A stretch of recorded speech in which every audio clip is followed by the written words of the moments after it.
Página 460 en blanco. Página 461, tercera parte. Nombres de tierras. El nombre.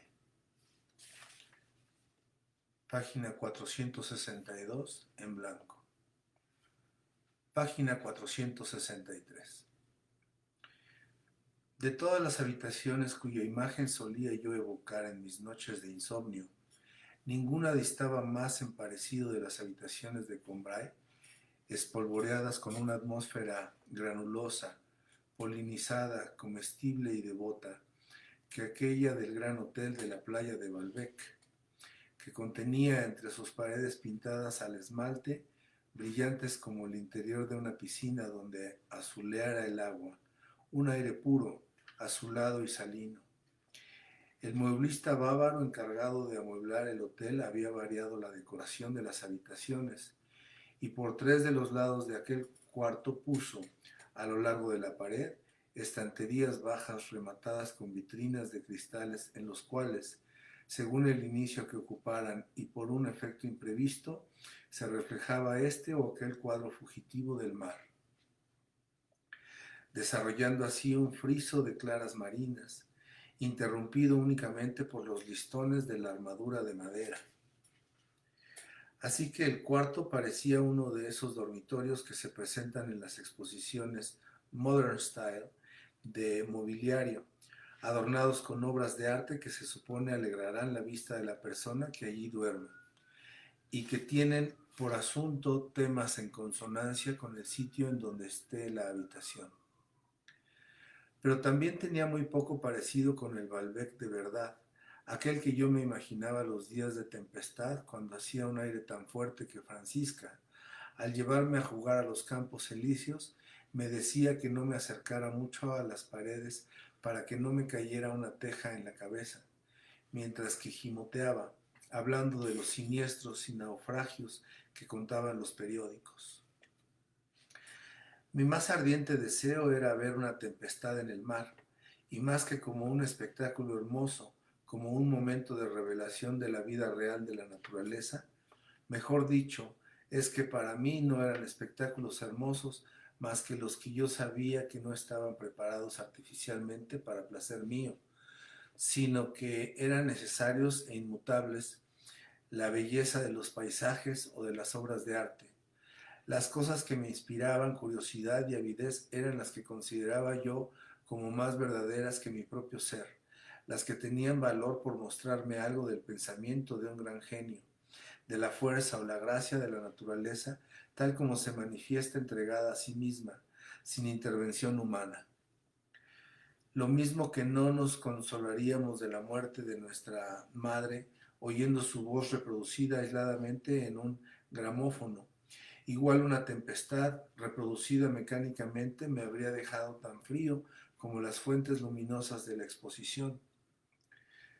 Quería yo también, para que la tempestad fuera de verdad en todos sus puntos, que la costa fuera natural y no un dique creado recientemente por los buenos oficios del ayuntamiento.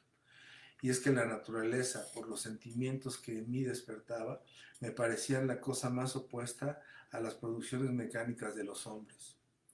Cuanto menos marcada estuviera por la mano del hombre, mayor espacio ofrecía a la expansión de mi corazón. Y yo había conservado en la memoria el nombre de Balbec, que nos citó Legrandin como el de una playa cercana a esas costas famosas por tantos naufragios y que durante 6 meses del año están envueltas en la mortaja de las tinieblas y la espuma de las olas.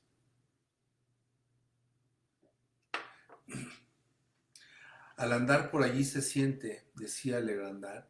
aún más que el mismo Finisterre, aunque ahora haya hoteles superpuestos a aquel suelo sin que modifiquen lo más mínimo la antigua osamenta de la tierra. El verdadero final de la tierra francesa, europea, de la tierra de los antiguos, es el último campamento de pescadores, pescadores de esos como los que vivieron desde que el mundo existe, cara a cara del reino eterno de las nieblas marinas y de las sombras. Un día que hablé yo de Balbec delante de Swann, para averiguar si en efecto desde aquel sitio era desde donde mejor se veían las grandes tempestades, me dijo: ya lo creo que conozco Baalbek. Tiene una iglesia del 12 y el 13, medio románica, que es el ejemplo más curioso de gótico normando, tan rara que parece una cosa persa. Y me dio una gran alegría ver que aquellos lugares, que hasta entonces me parecían tan solo naturaleza inmemorial, contemporánea de los grandes fenómenos geológicos y tan aparte de la historia humana como el océano o la Osa Mayor, con sus pescadores salvajes, para los cuales, como para las ballenas, no había habido edad media. Entraban de pronto en la serie de los siglos y conocían la época románica, y enterarme de que el gótico trébol fue también a exornar aquellas rocas salvajes a la hora de vida, como esas frágiles y vigorosas plantas que en la primavera salpican la nieve de las regiones polares.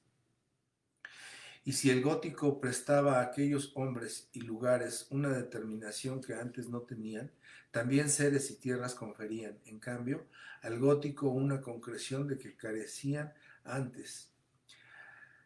Hacía por representarme cómo fue la vida de aquellos pescadores, los tímidos e insospechados ensayos de relaciones sociales que intentaron durante la Edad Media, allí, apretados en un lugar de la costa infernal, al pie de los acantilados de la muerte, y parecíame el gótico cosa más viva, porque, separado de las ciudades, donde siempre le imaginaba hasta entonces, érame dado ver cómo podía brotar y florecer, como caso particular entre rocas salvajes en la finura de una torre.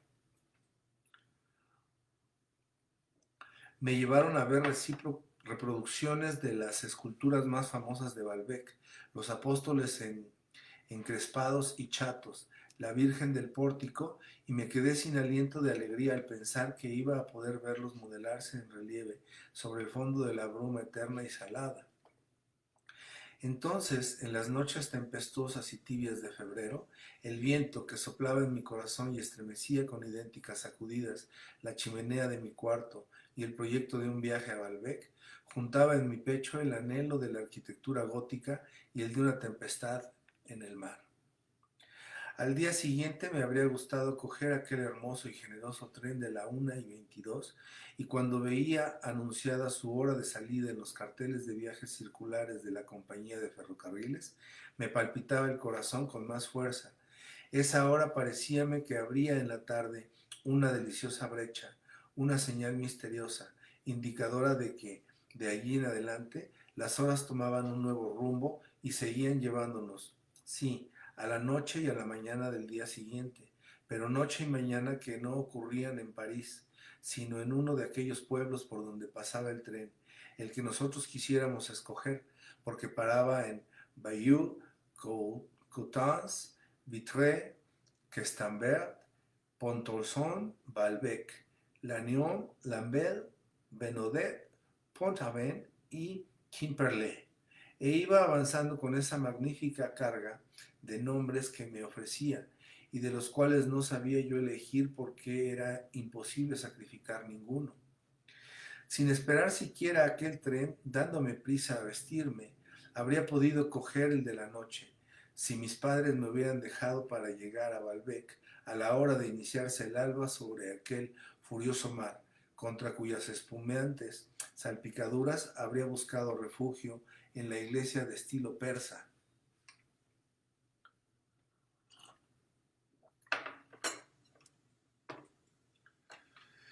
Pero al acercarse las vacaciones de primavera, mis padres me prometieron llevarme a pasarlas en Italia,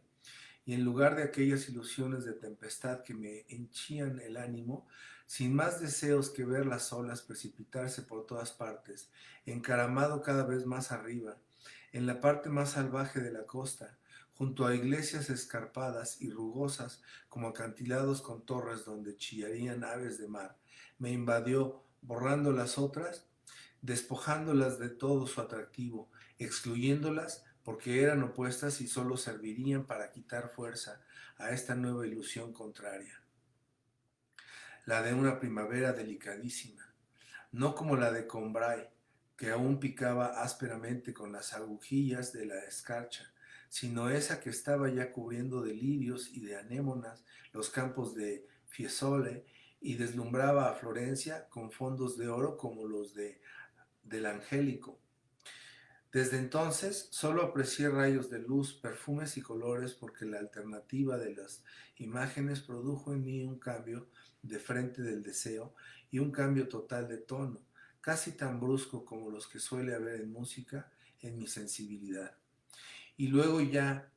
me ocurría que bastaba con una simple variación atmosférica para provocar en mí esa modalidad, sin necesidad de que tornara de nuevo determinada estación del año,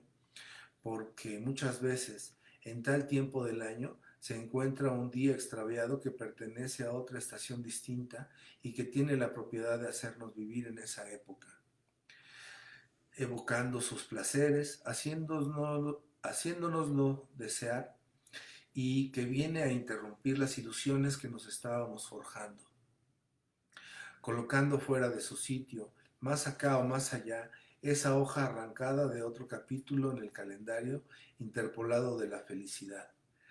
Pero muy pronto, lo mismo que esos fenómenos naturales de los que nuestra comodidad o nuestra salud saca beneficios accidentales y parvos hasta el día que la ciencia se apodera de ellos, los produce a voluntad y pone en nuestras manos la posibilidad de su aparición,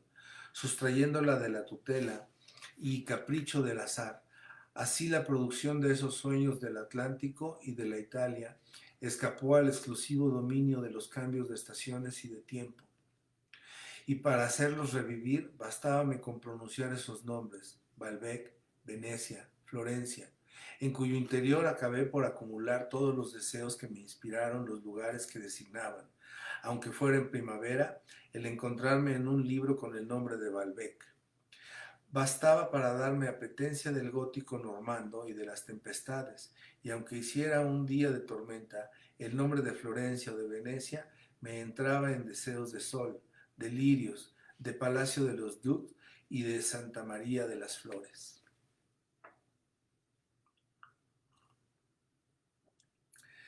Pero si esos nombres absorbieron para siempre la imagen que yo tenía de esas ciudades, fue a costa de transformarlas,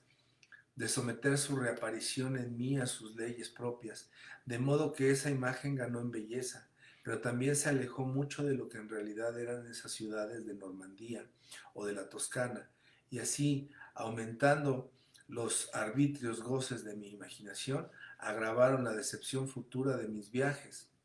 exaltaron la idea que yo me formaba de ciertos lugares de la tierra, dándoles mayor precisión y por lo tanto mayor realidad. No me representaba yo entonces ciudades, paisajes y monumentos como cuadros, más o menos agradables, recortados aquí o allá y todos de la misma materia, sino que cada cual se me aparecía como un desconocido, esencialmente diferente de los demás, anhelado por mi alma, que sacaría gran provecho de conocerlo bien y qué individualidad aún más marcada tomaron el ser designados con nombres que eran para ellos solos, con nombres como los de las personas. Los que las palabras nos dan de una cosa es una imagen clara y usual, como esas que hay colgadas en las escuelas para que sirvan de ejemplo a los niños de lo que es un banco, un pájaro, un hormiguero, y que se conciben como semejantes a todas las cosas de su clase. Pero lo que nos presentan los nombres de las personas y de las ciudades que nos habituamos considerar individuales y únicas como personas. Es una imagen confusa que extrae de ellas, de su sonoridad brillante o sombría, el color que uniformemente las distingue, como uno de esos carteles enteramente azules o rojos en los que, ya sea por capricho del decorador o por limitaciones del procedimiento, son azules y rojos no solo el mar y el cielo, sino las barcas, la iglesia y las personas. El nombre de Parma, una de las ciudades donde más deseo tenía de ir desde que había leído La Cartuja, se me aparecía compacto, liso, malva, suave, y si me hablaban de alguna casa de Parma donde yo podría ir, ya me daba gusto verme vivir en una casa compacta, lisa, malva y suave, que no tenía relación alguna con las demás casas de Italia, porque yo me la imaginaba únicamente gracias a la ayuda de esa sílaba pesada del nombre de Parma, por donde no circula ningún aire y que yo empapé de dulzura stenhaliana y de reflejos de violetas. Si pensaba en Florencia, veíala como una ciudad de milagrosa fragancia y semejante a una corola, porque se llamaba la ciudad de las azucenas y su catedral la bautizaron con el nombre de Santa María de las Flores. Por lo que hace a Balbec, era uno de esos nombres en los que se veía pintarse aún, como en viejo cacharro normando, que conserva el color de la tierra con que la hicieron, la representación de una costumbre abolida, de un derecho feudal, de un antiguo inventario, de un modo anticuado de pronunciar que formó sus heteróclitas sílabas, y que yo estaba seguro de advertir hasta en el fondista que me serviría el café con leche a mi llegada y me llevaría a ver el desatado mar delante de la iglesia, fondista que me representaba yo con el aspecto porfiado, solemne y medieval de un personaje de Fabliaux.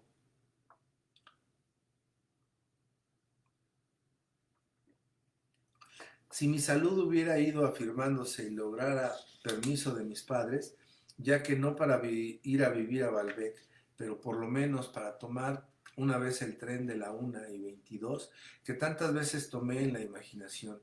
y trabar conocimiento con la arquitectura y los paisajes de Normandía o de Bretaña, me habría gustado pararme en los pueblos más hermosos, pero era inútil que los comparara, e imposible escoger entre ellos como entre seres individuales que no se pueden trocar uno por uno.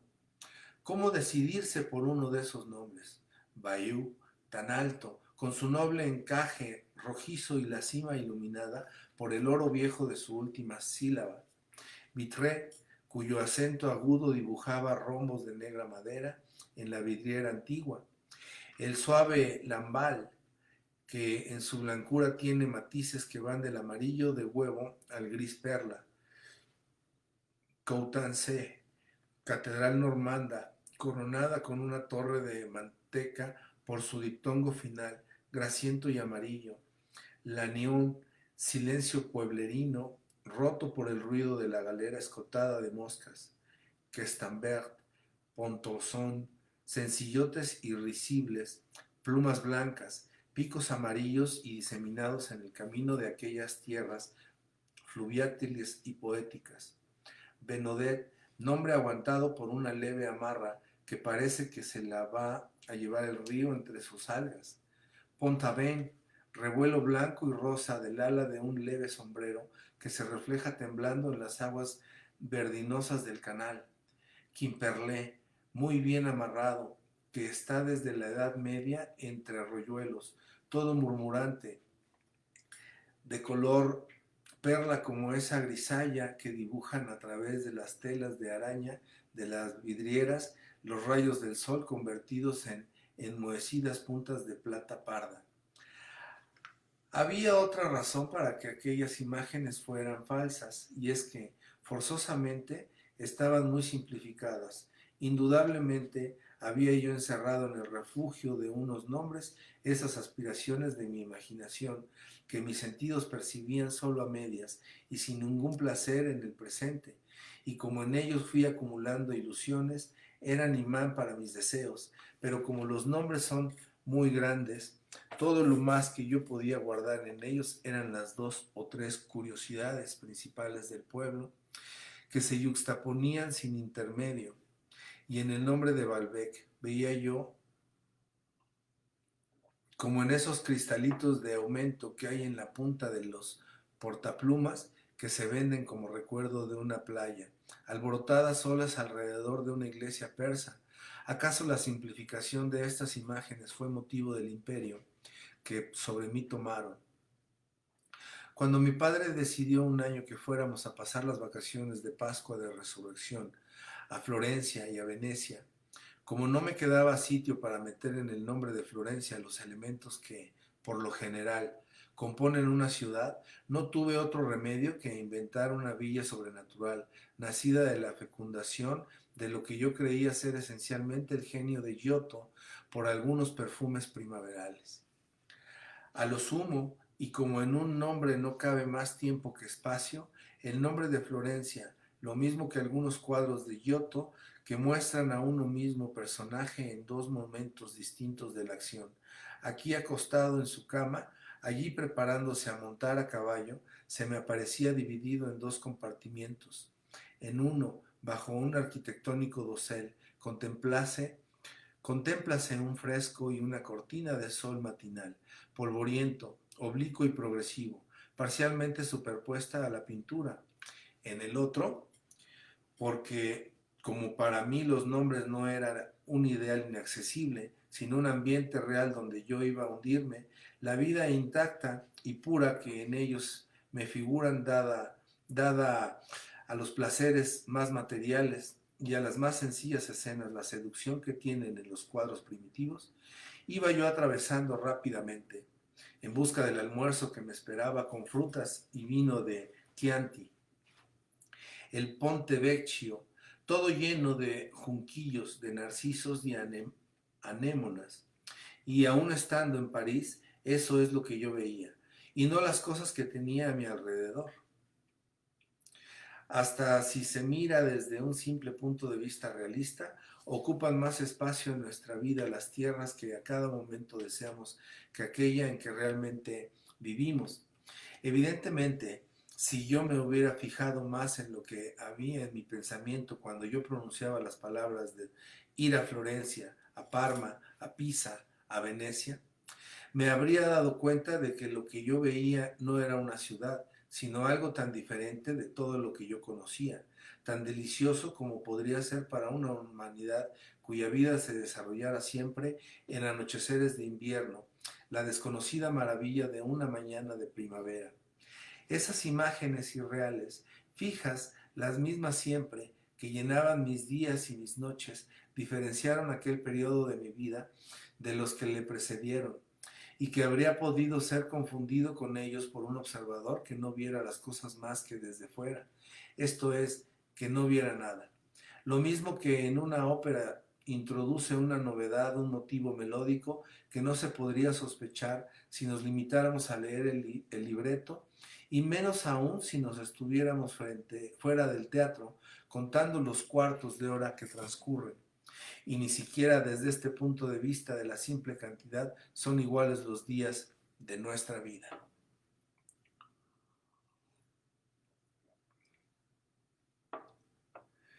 Las naturalezas un poco nerviosas, como era la mía, tienen a su disposición para recorrer los días velocidades diferentes, como los automóviles. Hay días montuosos, difíciles, y tardamos mucho en trepar por ellos, y hay otros cuesta abajo, por donde podemos bajar a toda marcha, cantando. Durante aquellos meses en que yo volvía como sobre una melodía, sin hartarme sobre aquellas imágenes de Florencia, de Venecia y de Pisa, que despertaban en mí un deseo tan hondamente individual como si hubiera sido un amor a una persona. Yo no dejé de creer por un momento que dichas imágenes correspondieran a una realidad independiente de mí y me hicieron sentir esperanzas tan hermosas como la que pudo tener un cristiano de los tiempos primitivos en vísperas de entrar en el paraíso. Así, sin preocuparme de la contradicción que había en el hecho de querer mirar y tocar con los órganos de los sentidos lo que fue obra de las ilusiones, lo que los sentidos no percibieron, y por eso era más tentador para ellos, más diferente de los que conocían. Todo lo que me recordaba la realidad de esas imágenes inflamaba mi deseo, porque era como promesa de que sería satisfecho. Y aunque mi exaltación tenía como motivo básico el deseo de gozar placeres artísticos, mejor aún que con los libros de estética, se alimentaba con las guías y todavía más con los itinerarios de ferrocarriles. Me emocionaba pensar que aquella Florencia, que yo veía tan cerca, pero tan inaccesible en mi imaginación, distaba de mí, dentro de mí mismo, un espacio que no se podía recorrer, pero que, en cambio, podría llegar a ella dando una vuelta por un rodeo, es decir, tomando la vía de tierra. Claro que cuando yo me repetía dando así gran valor a lo que iba a ver, que Venecia era la escuela de Giorgione, la casa de Tiziano, el museo más completo de arquitectura doméstica en la Edad Media, me sentía feliz. Pero lo era aún más cuando al salir a un recado, yendo deprisa, porque el tiempo tras unos días de primavera era otra vez invernal, como el que nos encontrábamos muchas veces en Combray para Semana Santa, veía los castaños de los bulevares que, aunque hundidos en un aire glacial y líquido como agua, invitados exactos, vestidos ya y que no se determinan por el tiempo, empezaban a redondear y cincelar en sus congelados bloques el irresistible verdor que el frío lograría contrariar con su poder abortivo, pero sin llegar nunca a detener su progresivo empuje, y pensaba que el Ponte Vecchio estaría ya rebosante de jacintos y anémonas, y que el sol primaveral teñiría las ondas del gran canal con azul tan sombrío y esmeraldas tan nobles que, al ir a estrellarse a los pies de los cuadros del Tiziano, rivalizarían con ellos en riqueza de colorido. Y no pude contener mi alegría al ver que mi padre, aunque consultaba el barómetro y se quejaba del frío, empezó a pensar cuál sería el mejor tren, cuando comprendí que, penetrando después de almorzar en el laboratorio negruzco del carbón, en la cámara mágica encargada de operar la transmutación en torno suyo, podría despertarme al otro día en la ciudad de oro y mármol, adornada con jaspes, empedrada de esmeraldas.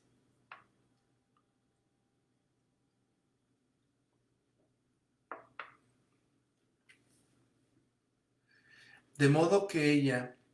Venecia y la ciudad de las azucenas no eran únicamente ficticios cuadros que se colocaban a nuestro antojo delante de la imaginación, sino que existían a una determinada distancia de París, que no había otro remedio que salvar si se las quería ver en un determinado lugar de la tierra,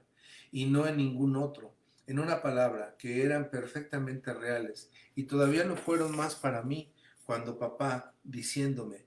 así que podéis estar en Venecia del 20 al 29 de abril y llegar a Florencia el día de resurrección.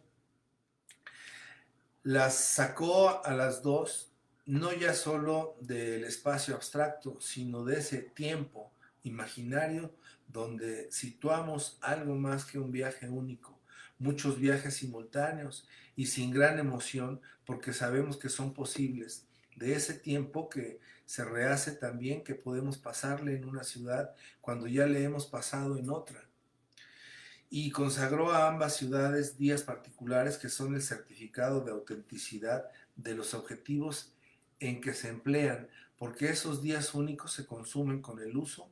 no retornan y no se les puede vivir aquí cuando ya se los vivió allá. Y sentí que las dos ciudades reinas, cuyas torres y domos me sería dable inscribir gracias a una prodigiosa geometría en el plano de mi propia vida, salían del tiempo ideal donde no existían, dirigiéndose para ser absorbidas por él a un tiempo determinado, a la semana que empezaba con el lunes en que quedó la planchadora en traerme el chaleco blanco que me había manchado de tinta.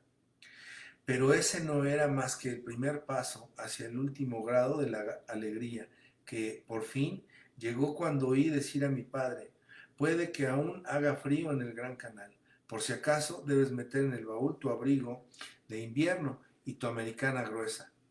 Porque entonces tuve la súbita revelación de que en la semana próxima, la víspera de resurrección, por las calles de Venecia, donde chapoteaba el agua enrojecida con el reflejo de los frescos de Giorgione, ya no andarían, como me imaginé por tanto tiempo y a pesar de repetidas advertencias, hombres majestuosos y terribles como el mar, cubiertas las armaduras de broncíneos reflejos con sangrientos mantos, sino que acaso fuera yo ese personaje minúsculo que, en una gran fotografía de San Marcos que me prestaron, puso el ilustrador delante del pórtico con su sombrero hongo. Esas palabras de mi padre me exaltaron a una especie de arrobamiento. Sentí que iba a entrar entre aquellas rocas de amatista como un arrecife del mar de las Indias, cosa que hasta entonces me parecía imposible, y con esfuerzo supremo y muy superior a mis fuerzas me despojé como de un caparazón sin objeto del aire que en mi cuarto me rodeaba, sustituyéndole por partes iguales de aire veneciano, de esa atmósfera marina indecible y particular como la de los sueños que yo encerraba en el nombre de Venecia, y sintiendo que en mí se operaba una milagrosa desencarnación, a la cual vino a unirse enseguida ese vago deseo de arrojar que se siente cuando hemos cogido un fuerte catarro de garganta.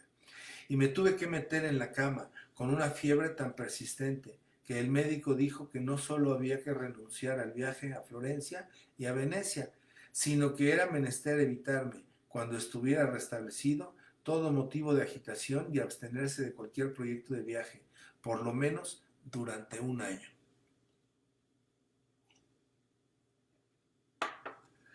Y por desgracia, prohibió igualmente, de modo terminante, que me dejaran ir al teatro o ir a la Berma. Aquella artista sublime que Bergot consideraba genial, quizá me habría consolado de no haber ido a Florencia y a Venecia y de no ir a Balbec, dándome emociones acaso tan bellas e importantes como las del viaje. Era menester limitarse a mandarme todos los días a los Campos Elíseos, bajo la guarda de alguien que no me dejara cansarme. Para este oficio se designó a Francisca, que había entrado a servir en casa después de muerta mi tía Leoncia. Ir a los Campos Elíseos me era muy cargante. Si por lo menos Bergot los hubiera descrito en alguno de sus libros, me habrían entrado deseos de conocerlos, como me pasaba con todas las cosas cuyo duplicado empezaron por meterme en la imaginación. Dábalas esta aliento y calor de vida, las prestaba personalidad y yo deseaba ya verlas en la realidad, pero en aquel jardín público mis sueños no tenían a dónde acogerse.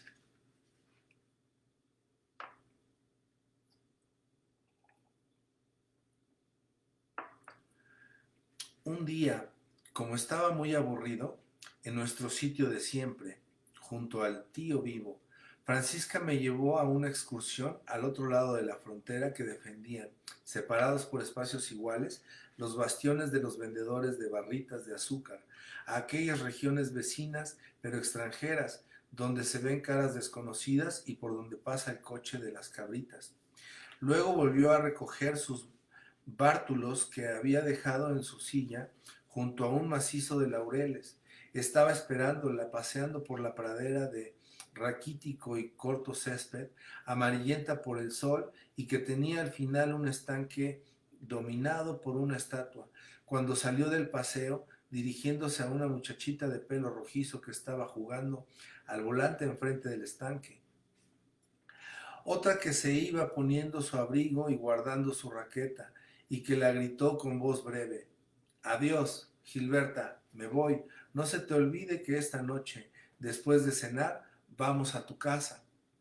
Aquel nombre de Gilberta pasó por junto a mí y evocó con gran fuerza la existencia de la persona que designaba, porque no se limitó a nombrarla como una ausente de la que se está hablando, sino que se dirigía a ella misma. Pasó junto a mí, por decirlo así, en acción, con fuerza realzada por la trayectoria de la voz en el aire y por lo próximo de su objetivo, llevando a bordo la amistad y las nociones que tenía de la persona a quien la voz se encaminaba. No yo, sino la amiga que le llamaba todo lo que al gritar veía, o al menos poseía en su memoria, la muchacha de su diaria intimidad, de sus mutuas visitas, de la vida desconocida, aún más inaccesible y dolorosa para mí por ser tan familiar y manejable para aquella feliz criatura que me rozaba con todas esas cosas sin que yo pudiera penetrar en ellas, lanzándolas en un grito a pleno aire, dejando ya flotar en el aire la deliciosa emanación que desprendió la voz al tocarnos con suma precisión de unos cuantos puntos invisibles de la vida de la señorita de Swann, de cómo sería la noche esa en su casa después de cenar, formando, celeste pasajera por un mundo de niños y criadas, una nubecilla de precioso color, como esa que está toda bombeada, flotando sobre un hermoso jardín de Poussin y que refleja minuciosamente, como nube de ópera, llena de carros y caballos, una apariencia de la vida de los dioses. Y, en fin, echando sobre aquella pelada hierba, en el sitio donde ella estaba, un trozo de césped marchito y un momento de la tarde de la rubia jugadora de volante, que no dejó de lanzarle y recogerle hasta que la llamó una institutriz con unas plumas verdes en el sombrero.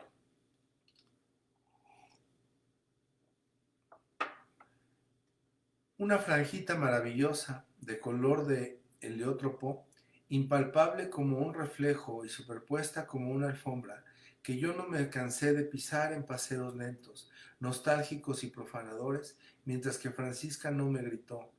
vamos, échese los botones de su abrigo, que nos largamos. Cuando advertí yo por primera vez, y con enojo, que Francisca hablaba muy vulgarmente y no llevaba sombrero con plumas. ¿Volvería Gilberta a los Campos Elíseos? Al otro día no estaba, pero la vi los días siguientes. Me pasaba el tiempo dando vueltas alrededor del sitio donde estaba ella jugando con sus amigas. Así que, una vez que no eran bastantes para jugar con ajusticias y ladrones, me mandó preguntar si quería completar su bando, y desde entonces jugué con ella siempre que iba, cosa que no ocurría todos los días, porque muchas se lo impedían sus clases, el catecismo y una merienda, toda esa vida separada de la mía que ya había sentido pasar tan dolorosamente cerca de mi condensada en el nombre de Gilberta, por 2 veces, en el atajo de Combray y en la pradera artificial de los Campos Elíseos. Esos días anunciaba ella de antemano que no iría. Si era por sus estudios, decía: qué lata, mañana no puedo venir, vais a jugar y yo no estaré aquí. Con aire de pena que me consolaba un poco, pero en cambio, cuando estaba invitada a alguna casa y yo sin saberlo la preguntaba si vendría a jugar al día siguiente, me contestaba: confío en que no, creo que mamá me dejará ir a casa de mi amiga.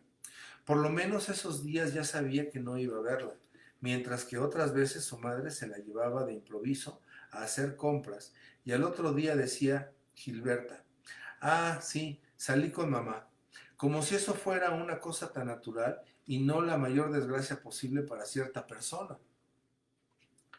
También había que contar los días de mal tiempo, cuando su institutriz, que tenía miedo al agua, no la llevaba a los Campos Elíseos.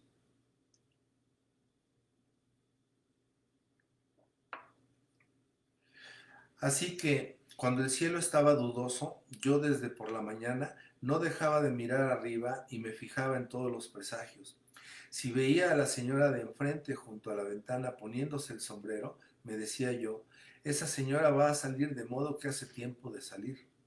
¿Por qué no va a hacer Gilberta lo que esta señora? Pero cada vez que se ponía más nublado y mi madre decía que, aunque todavía podía arreglarse el tiempo, si salía un poco el sol, lo más probable era que lloviese, y si llovía, ¿para qué ir a los Campos Elíseos? En cuanto acabábamos de almorzar, yo no separaba mis ansiosas miradas del cielo,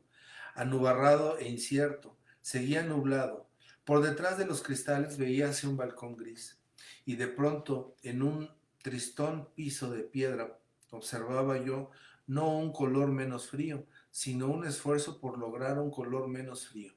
la pulsación de un rayo de sol vacilante que quería dar libertad a su luz. Un instante después la piedra palidecía, espejeando como un agua matinal, y 1000 reflejos de los hierros de la baranda venían a posarse en el suelo.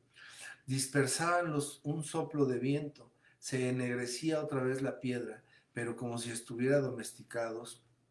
retornaban los reflejos. La superficie pétrea empezaba otra vez a blanquearse imperceptiblemente, y con uno de esos crescendos continuos de la música que al final de una obertura conducen una nota hasta el fortísimo supremo, haciéndola pasar rápidamente por todos los grados intermedios. Veía yo cómo la piedra llegaba al oro inalterable, fijo, de los días buenos, oro en el que se destacaba la recortada sombra del adorno historiado de la balaustrada en negro,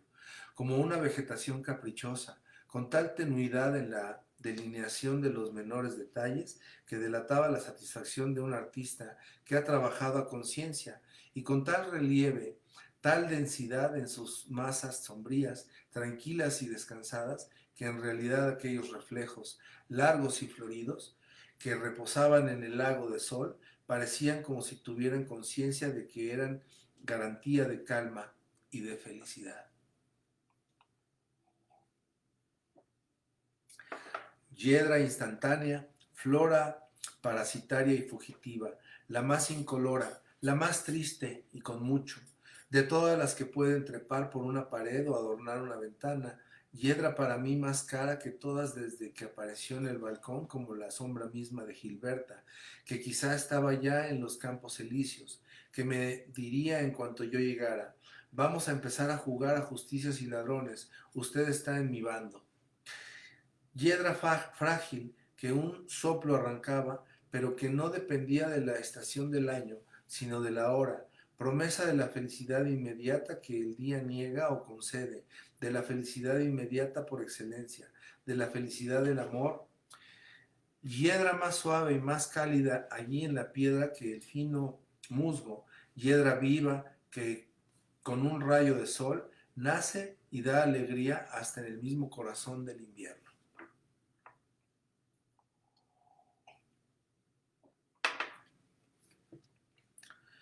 Y aún en aquellos días en que desaparece toda la demás vegetación, cuando el hermoso cuero verde que sirve de funda a los árboles viejos está oculto por la nieve, si dejaba de nevar, el sol solía asomar de pronto entretejiendo hilos de oro y bordando reflejos negros en el manto de nieve del balcón, y aunque el tiempo seguía muy nublado y no era de esperar que Gilberta saliese, mi madre me decía: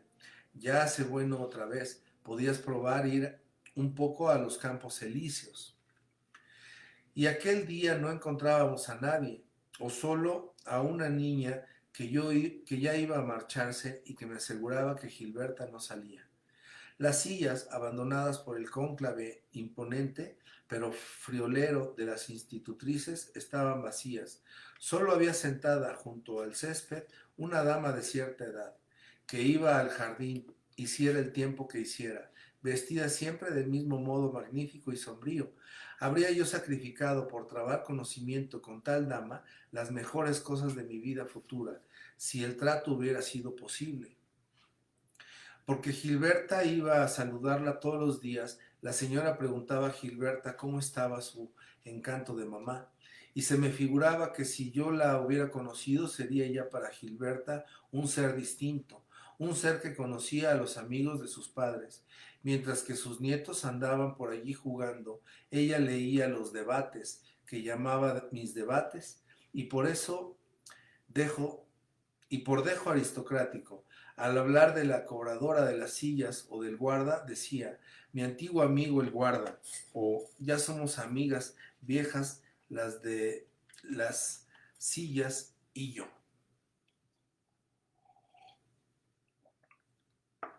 Francisca sentía mucho frío para poder estarse quieta, y nos llegábamos hasta el puente de la Concordia a ver el Sena helado. Todo el mundo se acercaba al río, hasta los mismos niños, sin ningún miedo, como a una gran ballena encallada y sin defensa que van a descuartizar.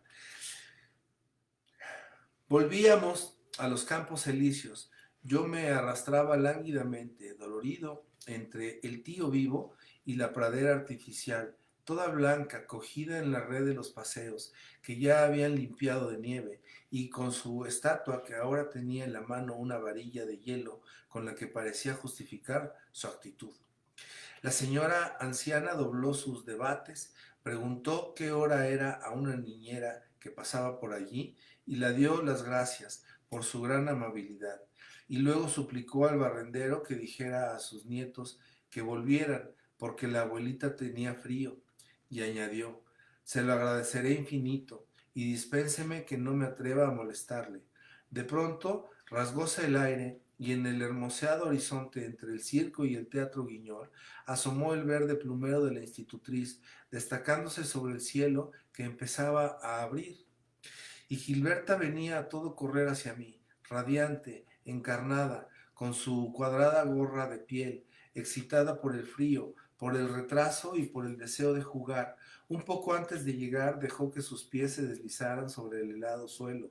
y ya fuera para guardar mejor el equilibrio, ya porque le pareciera gracioso o por afectar la actitud de una patinadora, avanzó hacia mí sonriendo y con los brazos abiertos, como si quisiera recibirme en ellos.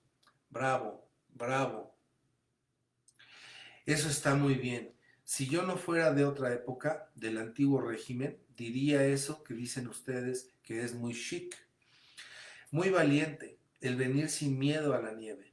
dijo la señora anciana, tomando la palabra en nombre de los silenciosos campos elíseos, para dar las gracias a Gilberta por haber ido sin dejarse atemorizar por el tiempo. Usted es tan fiel como yo a los campos elíseos. Somos dos atrevidas. ¿Sabe usted? A mí me gustan así, con nieve y todo. Aunque se ría usted de mí, yo le confieso que esa nieve me parece armiño. Y la dama se echó a reír. El primero de aquellos días que con la nieve, imagen de las potencias que podían privarme de ver a Gilberta, tomaba la tristeza de un día de separación y casi el aspecto de un día de partida, porque cambiaba la fisonomía y hasta estorbaba el uso de los habituales lugares de nuestras entrevistas. Ahora todo transformado, con sus fundas blancas, hizo dar a mi amor un paso adelante porque fue como una primera pena que ella compartió conmigo. De nuestro bando no había nadie más que nosotros dos, y ser el único que estaba con ella era algo más que un principio de intimidad. Era como si Gilberta hubiera venido por mí solamente. Salir de casa con ese tiempo me parecía tan digno de gratitud como si una de esas tardes que estaba invitada hubiera renunciado a la invitación para ir a buscarme a los campos elíseos. Cobraba yo con mayor confianza en la vitalidad y en el porvenir de nuestra amistad, que seguía viva y despierta en medio de aquel adormecimiento de las cosas que nos rodeaban. Y mientras que ella me echaba bolas de nieve por el cuello, sonreía yo cariñosamente a aquel acto suyo de venir, que me parecía a la vez una predilección que me mostraba tolerándome como compañero de viaje por aquel país invernal y nuevo, y una fidelidad que me guardó en los días de infortunio. Una tras otra fueron llegando por la nieve, como tímidos gorriones, todas sus amigas. Empezamos a jugar y estaba visto que aquel día que empezó tan tristemente tenía que rematar con gozo, porque al acercarme, antes de empezar el juego, a aquella amiga de voz breve que el primer día me hizo oír el nombre de Gilberta, me dijo: no, no, ya sabemos que le gusta a usted más estar en el bando de Gilberta, y mire usted, ya le está ella llamando.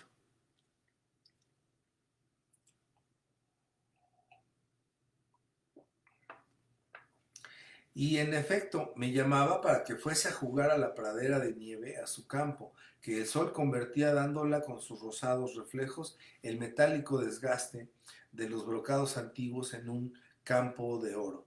Y aquel día tan temido fue de los únicos en que no me sentí desdichado, porque para mí, que no pensaba más que no pasarme un día sin ver a Gilberta, tanto que una vez que la abuela no volvió a la hora de almorzar, no pude por menos de pensar enseguida que si la había cogido un coche, tendría yo que dejar de ir por un poco tiempo a los campos elíseos. Y es que cuando se quiere a una persona, ya no se quiere a nadie.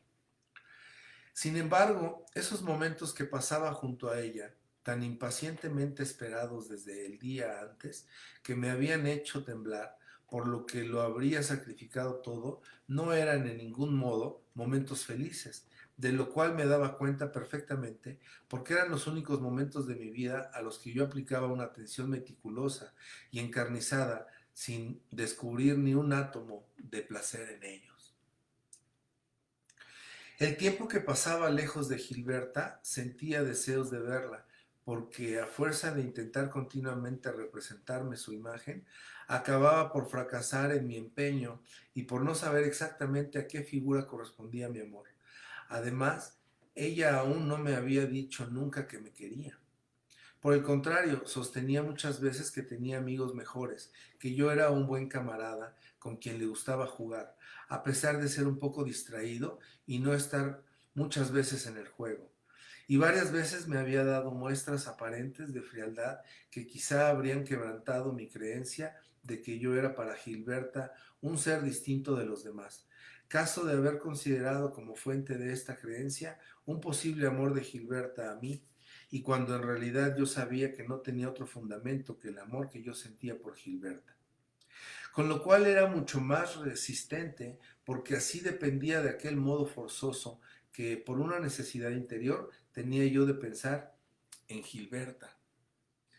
Pero todavía no la había yo declarado lo que sentía por ella. Cierto que no me cansaba de escribir en todas las hojas de mis cuadernos su nombre y sus señas, pero al ver aquellos vagos rasgos que trazaban mi mano, sin que por eso Gilberta se acordara de mí, y que al parecer me servían para introducirla en mi existencia, aunque en realidad Gilberta siguiera tan ajena a mi vida como antes, me descorazonaba, porque esos rasgos no me hablaban de Gilberta, que ni siquiera habría de verla, sino de mi propio deseo, y me lo mostraban como cosa puramente personal, irreal, enojosa e impotente. Lo que corría más prisa era que Gilberta y yo pudiéramos vernos y confesarnos recíprocamente nuestro amor, que hasta entonces no comenzaría, por decirlo así.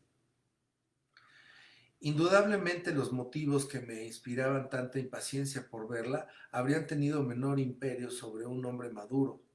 porque ya más enterados de la vida, nos ocurre que tenemos mayor habilidad para cultivar nuestros placeres y nos contentamos con el placer de pensar en una mujer tal como yo pensaba en Gilberta, sin preocuparnos de averiguar si esa imagen corresponde o no a la realidad, y con el de amarla sin necesidad de estar seguro que ella nos ama, o renunciamos al placer de confesarla la inclinación que hacia ella sentimos con objeto de mantener más viva la inclinación que ella siente hacia nosotros, e imitación de esos jardineros japoneses que, para obtener una flor más hermosa, sacrifican otras varias. Pero en aquella época en que estaba enamorado de Gilberta, creía yo que el amor existe realmente fuera de nosotros y que sin permitirnos, a lo sumo, otra cosa que apartar unos cuantos obstáculos, ofrecía sus venturas en orden, que nosotros no podíamos cambiar en lo más mínimo. Y me parecía que de habérseme ocurrido sustituir la dulzura de la confesión por la simulación de la indiferencia, no solo me habría privado de una de las alegrías que más me ilusionaron, sino que me fabricaría a mi antojo un amor ficticio y sin valor, sin comunicación con la verdad y cuyos misterios y preexistentes senderos no me atraerían.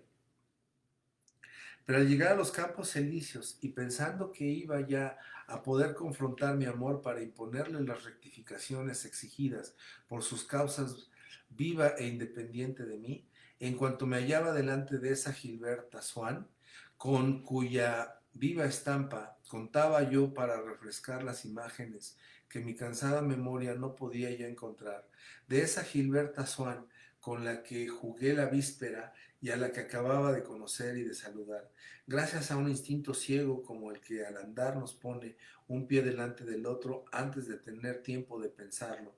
Enseguida ocurría todo como si ella y la chiquilla, objeto de mis sueños, fueran dos personas distintas.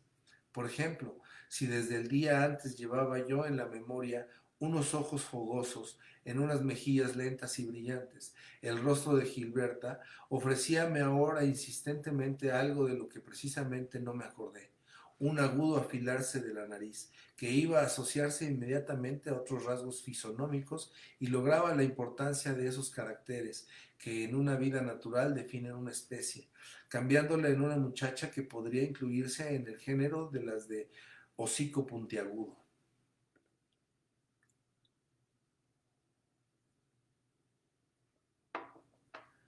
Mientras que me disponía a aprovecharme de ese ansiado momento para entregarme con aquella imagen de Gilberta que antes de llegar tenía ya preparada y que ahora no sabía encontrar en mi cabeza a las rectificaciones gracias a las cuales luego en las largas horas de la soledad podría estar absolutamente seguro de que la que yo recordaba era exactamente la Gilberta real y de que mi amor a ella era lo que yo iba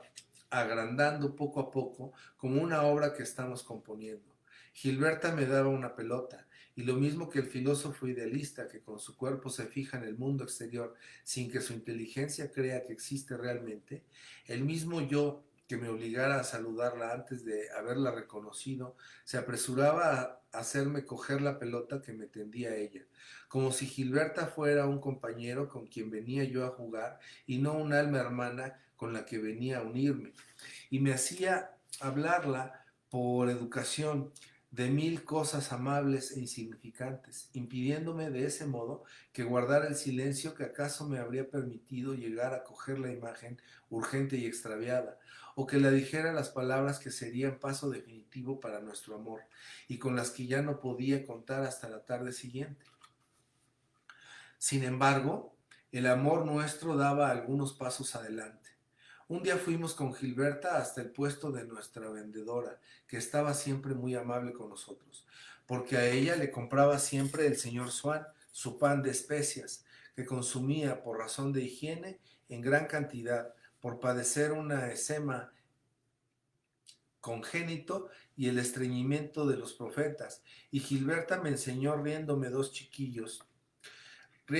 dos chiquillos que venían a ser el chico colorista y el chico naturalista de los libros infantiles, porque uno de ellos no quería una barrita de caramelo encarnada por la razón de que a él le gustaba el color violeta, y el otro, saliéndose las lágrimas,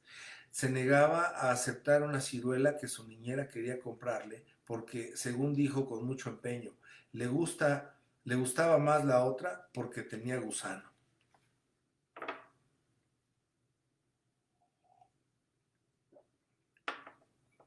Yo compré dos bolitas de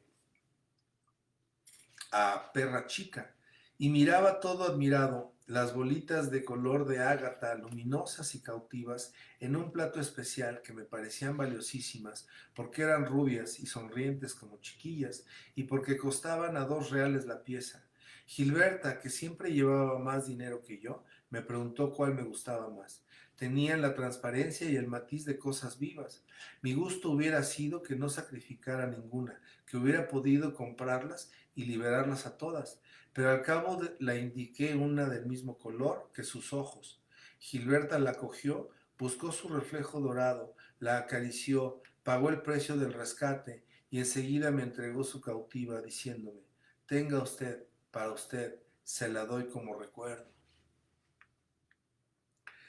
Otra vez, preocupado siempre con el deseo de oír a la Verma en una obra clásica, le pregunté si no tenía un folleto donde Bergot hablaba de Racine y que no estaba a la venta. Me pidió que la recordara el título exacto y aquella noche misma la mandé una carta, telegrama, y escribí en un sobre ese nombre de Gilberta Swan, que tantas veces había trazado en mis cuadernos. Al día siguiente me trajo en un paquete, atado con cintas de color malva y lacrado con lacre blanco, el folleto que había mandado buscar. Ya ve usted qué es lo que usted me ha pedido, dijo, sacando de su manguito la carita mía. Pero en la dirección de aquella carta telegrama, que ayer no era nada, no era más que un neumático que escribí yo, y que en cuanto que el telegrafista le entregó al portero de Gilberta y un criado le llevó a su cuarto, se convirtió en ese objeto precioso, una de las cartas telegramas que ella recibió aquel día. Me costó trabajo reconocer los renglones vanos y solitarios de mi letra debajo de los círculos impresos del correo y de las inscripciones hechas a lápiz por el cartero. Signos de realización efectiva, sellos del mundo exterior, simbólicos cinturones morados de la vida, que por vez primera vinieron a maridarse con mis ilusiones, a sostenerlas, a animarlas, a infundirlas alegría. Otro día me dijo, ¿sabe usted? Puede llamarme Gilberta. Yo, por lo menos, le voy a llamar a usted por su nombre de pila, porque es más cómodo. Sin embargo, aún siguió por un momento llamándome usted, y cuando yo le dije que no cumplía su promesa, sonrió y compuso una frase como esas que ponen en las gramáticas extranjeras sin más finalidad que hacernos emplear una palabra nueva, y la remató con mi nombre de pila. Y acordándome luego de lo que entonces sentí, he discernido en ello una impresión como de haber estado yo mismo por un instante contenido en su boca, desnudo, sin ninguna de las modalidades sociales que pertenecían, no solo a mí, sino a otros camaradas suyos, y cuando me llamaba por mi apellido, a mis padres, modalidades que me quitó y me arrancó con sus labios, en ese esfuerzo que hacía parecido al de su padre para articular las palabras, como se pela una fruta de la que solo hay que comer la pulpa, mientras que su mirada poniéndose en el mismo nuevo grado de intimidad que tomaba su palabra, llegó hasta mí más directamente, no sin dar testimonio de la conciencia, el placer y hasta la gratitud que sentía haciéndose acompañar por una sonrisa. Página 488.